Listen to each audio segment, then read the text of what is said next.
Hello everyone. Thank you for joining and good morning. Um, Today I'll be talking about Exergaming with screens, talking about the impact Valo Motion products and our games have by allowing players to view themselves on the screen, and some of the things that we do to design for it, because there seeing can actually mean believing. A brief intro about me first. My name is Abhishek Jaiswal. I'm a game designer and a developer. I've been in the gaming industry, or I've been working on games for about 8 years now, 5 of which has been in Valo Motion, soon 5. I've worked on mobile games, some virtual reality stuff, and now mixed reality in Valo Motion. I'm also an Alto game design and production alumnus, also a Games Now alumnus. And if you're wondering where do I get my beautiful accent from, then that is from India, since I've been born and brought up there. But what is Valo Motion? Valo Motion is a mixed reality exergaming company where we focus on making people move. So we are combining motion tracking technology with digital and physical play. We are mainly a B2B business, which means we are serving customers which operate as a climbing gym, a family entertainment center, any location-based entertainments, basically. Our first product was a Valo Climb, which is a mixed reality augmented climbing wall. And that was a research project at Aalto University, which got commercialized in 2016. And now we are in over 75 countries and more. And our target is to reach 1 million plays per day by 2030, which basically means 1 million people will play our games every day. Currently, we are at about 270,000, so soon there. I'll be discussing about two of our latest products, Valo Jump and Valo Arena, just to give a better context and to understand this feature where the players view themselves a bit better. So let's look at these platforms first. Valo Jump.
So Valo Jump is a mixed reality trampoline experience where the players are jumping on a trampoline or an air mattress, also called an air track.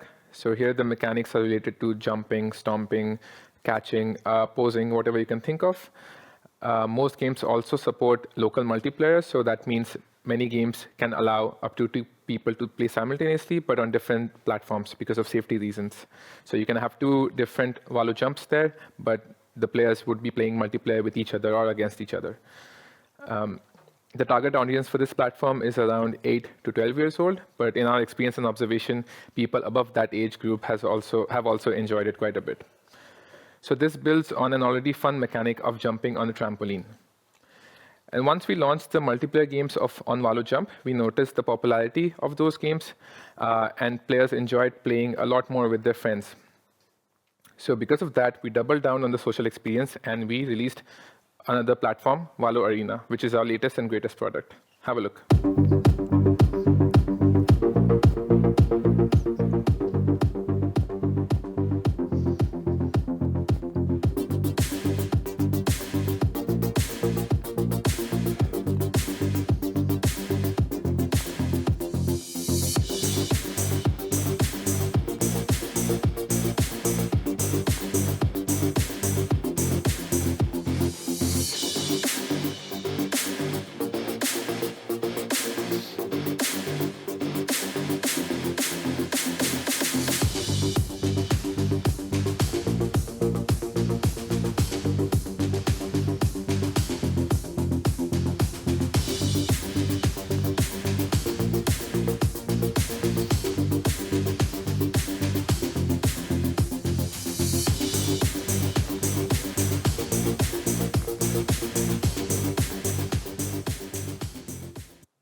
So Valo Arena is a mixed reality setup where it is sort of like an arena or a room, you could say, where up to 6 people can play simultaneously at the same time. So the mechanics are related to moving around. So you can imagine that if you can move around, you can also jump, you can crouch, you can prone, you can dive and roll. So the movement opportunities and the mechanics in the game are endless.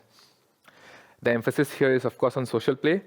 The games are best experienced when they are up to from 2 to 6 players at a time, but it's also possible for a single player to play as well. The target audience for this platform is around 8 to 16-year-old and even above, because we have seen also parents enjoying it with their kids a lot as well. So you are playing on these platforms, but what do you see? What do the players see when they are playing in these platforms? They see themselves. These platforms allow players to view themselves in the game world in real time. In Valo Jump, that is from the front, and in Valo Arena, that is from the front and the back. But what does this mean in terms of play experience? What does this generate in terms of play experience? In a gaming world full of avatars, character generations, and mods, seeing your literal self on the screen in real time becomes a novelty. Players have not seen themselves in real time as an interactable in a game world. It is something our players always notice and get excited about, and they're always shouting, "Hey, it's me, I'm on the screen, look at me, mom, I'm on the screen." So they love seeing themselves. You also see your friends when you're playing multiplayer with them at the same time. So seeing your actual friend on the same screen with yourself establishes a stronger bond, because it's much better than seeing a proxy avatar. So you often hear players shouting at each other, saying, "Hey, come on, press the button, let's kill that enemy together." And of course, what you see in the game makes sense when you're playing the game, but it might look completely absurd to our spectators, which adds to the fun value of the game. And you often, when you experience these products or these games, you can often find people laughing about it, even the spectators having a really good time. This establishes also some sort of a continuity, because you see yourself in real time, and you see yourself as is. There's no proxy, there's no avatars there. So there is sort of a continuation from real life to real life. And it becomes immersive. So when you play the game and you fall into the lava, you say, "I fell into the lava," not that my player character fell into the lava. So it provides some sort of a continuity there, and players instantly connect with their virtual self. They get immersed in themselves when they're seeing the screen. It also means that it becomes intuitive, because players are the controllers there, and their movements are their controls. So if you want to catch a ball, you reach your hand out there and you catch a ball. So it works as you would expect it to work. So once this sort of a trust is established, you're immersed in the game, the controls are figured out, you can also then let loose. And players at that time often feel like expressing with their bodies or with their movements. So they jump around, they dance, they even pose without any indication through the game. So they do things out of their own volition. And all of this makes them feel like a superhero, because we multiply the players' actions in the game. So they can do much more than in real life, because it's not a control avatar that they're controlling, but they are themselves doing it. So they are being a cool spy here. They are being a sword master here. They are being a dunk legend here. So it is the players themselves who are evidently performing all of these actions. So once the players realize their potential, they will yield more out of this experience. It is obvious when you look at a trampoline, you would think, okay, I can jump on a trampoline. But the game asks the player to focus on their jump direction if they want to stomp their enemies or their friends. The game will ask them to pose and move around in a certain direction. Similarly, it's quite natural when you enter a room such as Valo Arena and you would think, okay, I would move around. But then the game would ask you to even crouch or jump, because it's spawning obstacles that are going to target your head. So players end up being much more active. They end up getting much more than they expected for or they asked for, and it becomes a sweaty cardio session and even adds challenge to the game. But how do you go about enabling these features? What do we do to design for these or to expand on these? One of the things that we talk about a lot is how to integrate the player in the game, establishing player trust with their virtual self is key for us. And what validates this trust is the instant or real-time visual and interactive feedback in the game world, which makes the players feel a part of the game world. So when the players see that their real self is corresponding to their real-world actions, they get immersed and they get this trust with the system. And of course, we use shaders and diegetic props and UI that aid in that integration.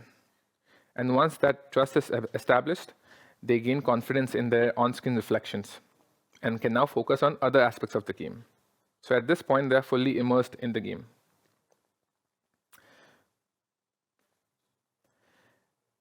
This is, of course, enhanced by exaggerations, that we work a lot on exaggerating player behavior. We allow players to do more. We allow them to kick harder, to jump higher. So in real life, you might be jumping a few centimeters, but in the game world, that might mean a few meters, a few platforms. You might just do a regular punch motion in the air in real life, but that might mean hitting a duck a few meters away in the game world. Minimal effort is maximal gains. So this adds to the superhero experience because it makes it effortless to be a superhero, to act like a superhero. This also means that we can modify players themselves. So you can now stomp on your friends and have them squashed on the floor. If you want to do some disco, we provide you a few clones of yourself that you can dance along with as well. So we do all sorts of tricks, exaggerate player behavior, exaggerate their actions, multiply these effects so that they feel much more immersed, much more like a superhero, and they can trust the system fully, and they would know their full potential at that point, that what all they can do. So once you have given these tools or given these indications to the players, now what we need to do is remind them of these tools so they would realize what all they have in their arsenal. So most of our games make players, or almost all of our games, make players focus on themselves. We encourage players to pose, to get their pictures clicked.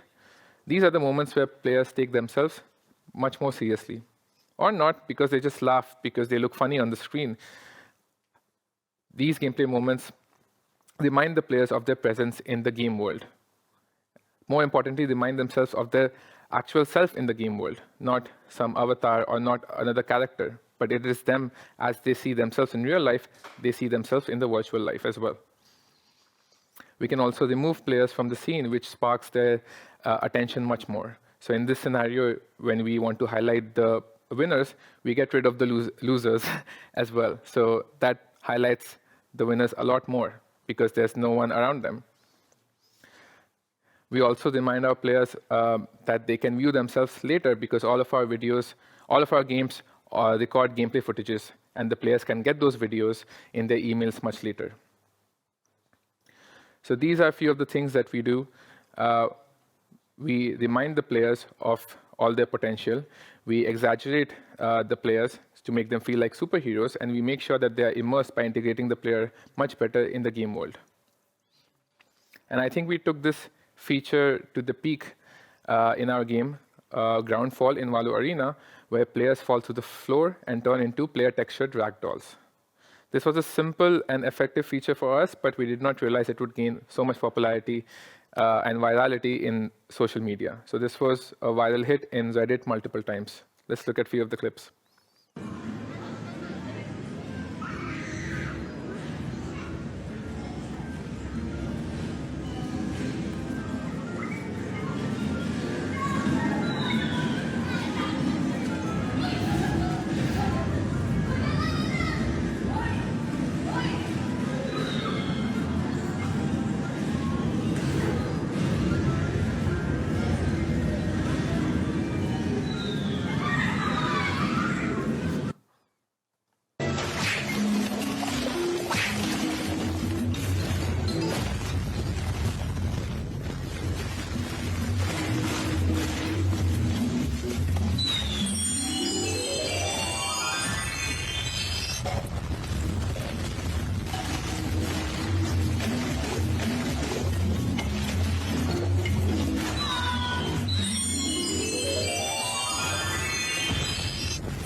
For some reason, it's always the kids who keep falling down and it becomes viral.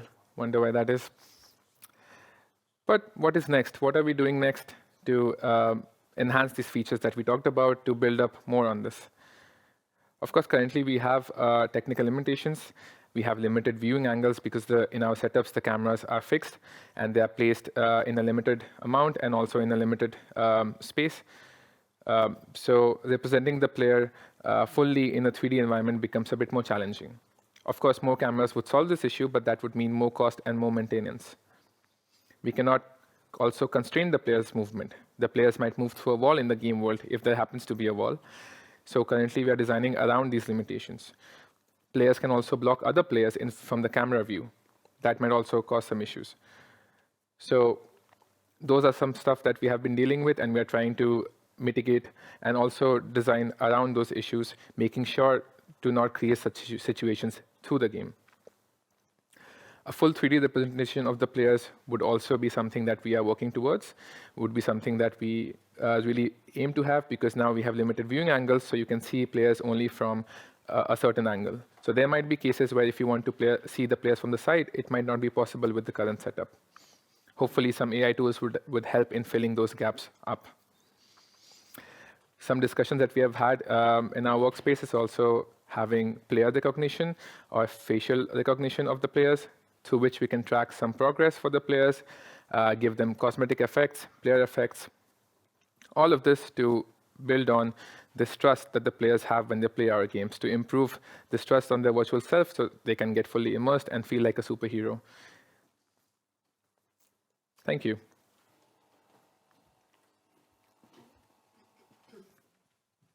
Thank you, Abhishek. That was really interesting. We don't have claps here because we're fully online, but it feels a bit weird, but I would clap a lot now. So yeah, I mean, it's been one of those trends that I don't personally follow too much of the exergaming. But do you, as a designer, do you follow, like, what kind of exergaming things you follow in order to stay kind of updated? We do have a Slack channel called Competitors. So we do track our current competition, even though we don't have a direct competition as much. But we do see the trends that is happening and other companies, what they are doing, and the new, as you mentioned, exergaming is a trend, and there have been new technology advancement in these. So we do keep a track of those, and we do often have discussions on what we could do more to use those kind of new tech stuff. So I mean, like when, for instance, we came and then the Kinect with Xbox game, it was like it's very limited space in the people's own living rooms, and then you have a lot of videos when people are breaking their TVs and so things like that. So it definitely gives a space for, well, space, no pun intended, a great space for having much more activities and much more faster things. So is there a lot of like use for the home end device things or products because they operate in such a kind of tight space? Or do you kind of like, oh, we can saturate even that experience a bit more? Is there use to look at those? I think so. It's good to keep those in mind because we do get that question asked quite often in the events that we go to. Currently, our setup is such that you only can put it in a big space and in an environment like a climbing gym or an entertainment center. So currently, it doesn't allow for that, but we do often have discussions to make it smaller and more compactful for the home user.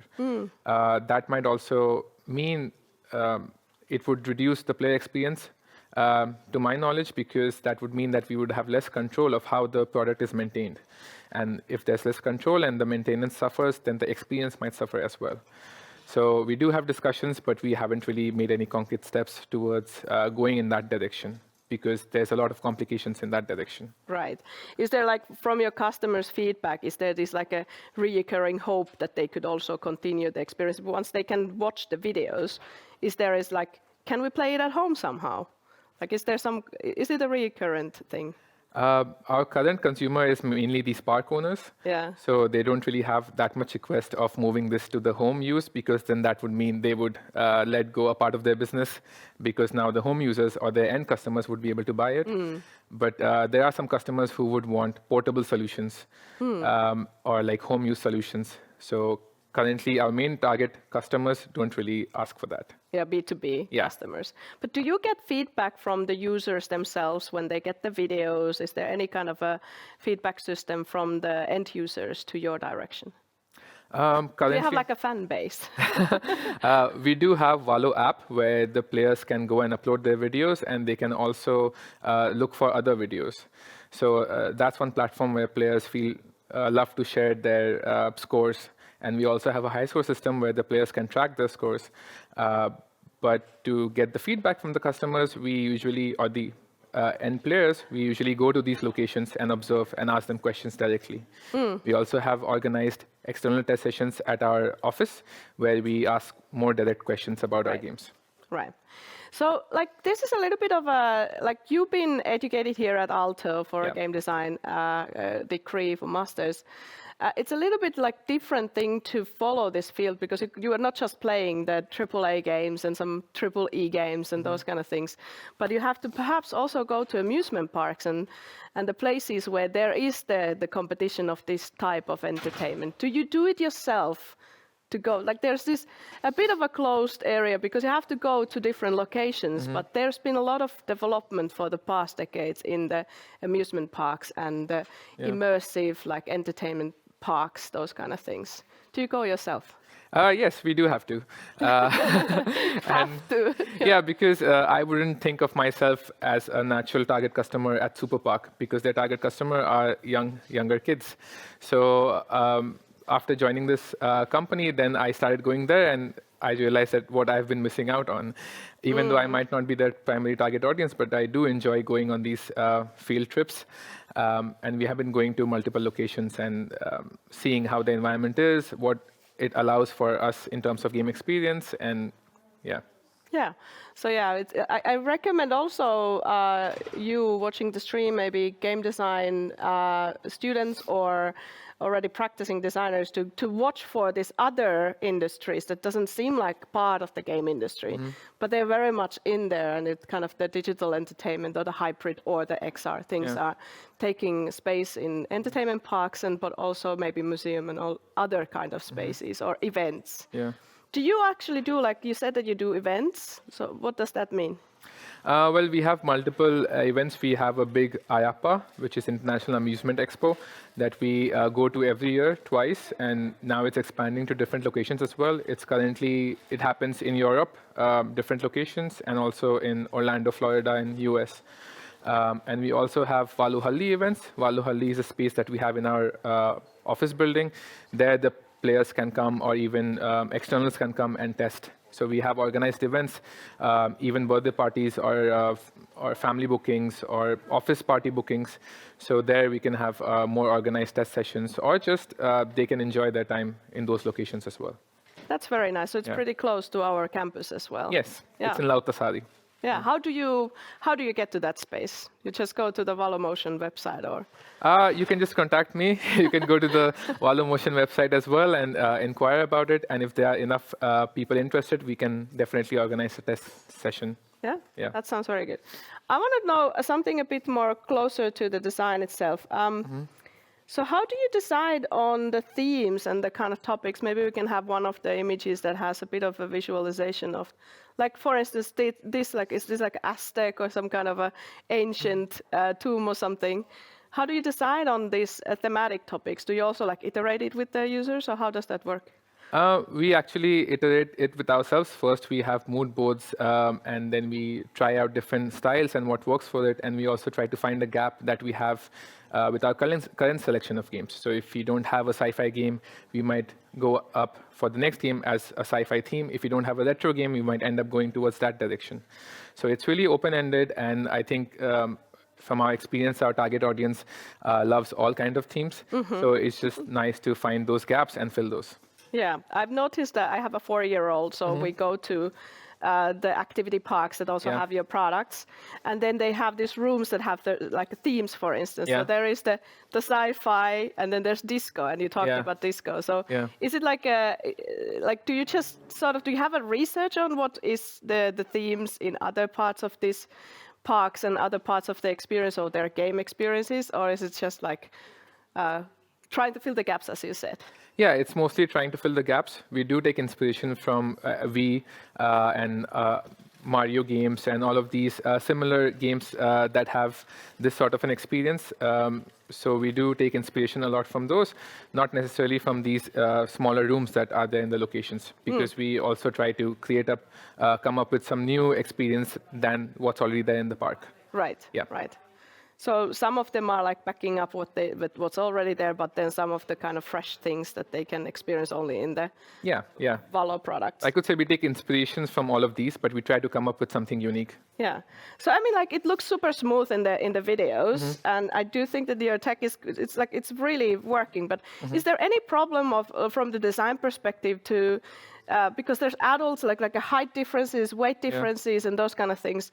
Do you have to take that in consideration, or is it just something that works with the setup itself already?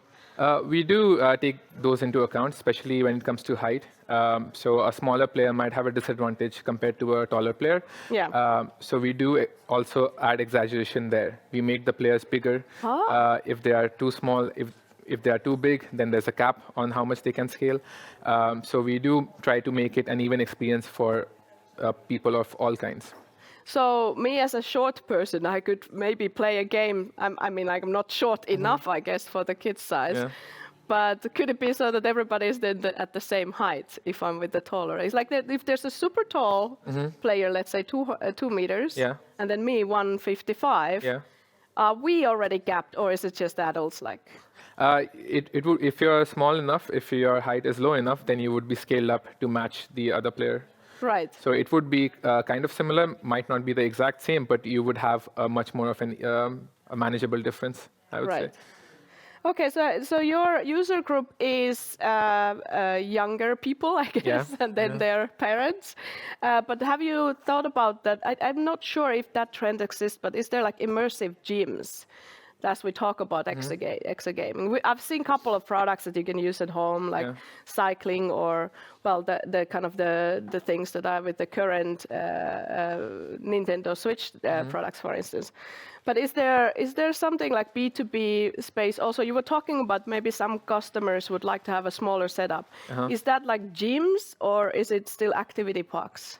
It is still activity parks mostly because they want to get the most of their space. Right. And it's funny that you said that you have been seeing, because I also have been seeing the same in my gyms. There are these treadmills that you can walk on and you have a big screen in front of you. And then you are a player character in that. And then you're like just jogging in the virtual world. Yeah. So I have also seen those trends, but mostly it's these park owners who are looking for smaller spaces in their current space so they can fit more products, basically. Yeah.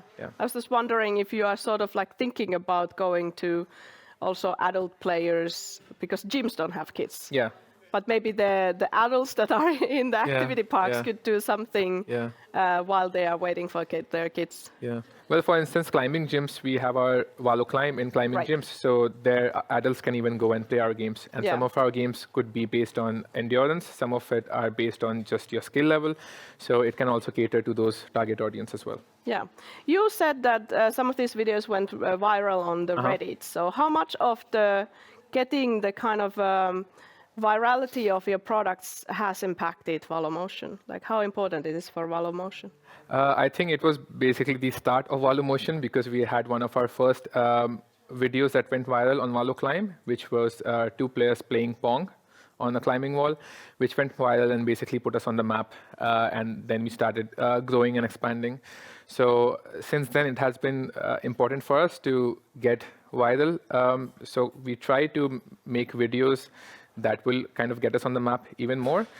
It's not a central part of our design or of our experience. We just try to provide fun experience, and virality is usually a byproduct. It's sort of like embedded there already. No, not really anymore. It did start like that, but now we don't really think about that much more. Of course, we try to keep engaging in social media and whatnot, but then it's not a central part of our company or our ideas. But it has to look sort of like fun in the videos. They can share them with others and they can kind of experience that the superpower type of thing. So it's already sort of like easy to translate from that to that you already have it. And I would add to that, it's also fun, or at least when I design the games that we work on, it should also be fun for the spectators who are not playing. Because usually, if 6 people are occupying a Valo Arena, there are many people in the queue.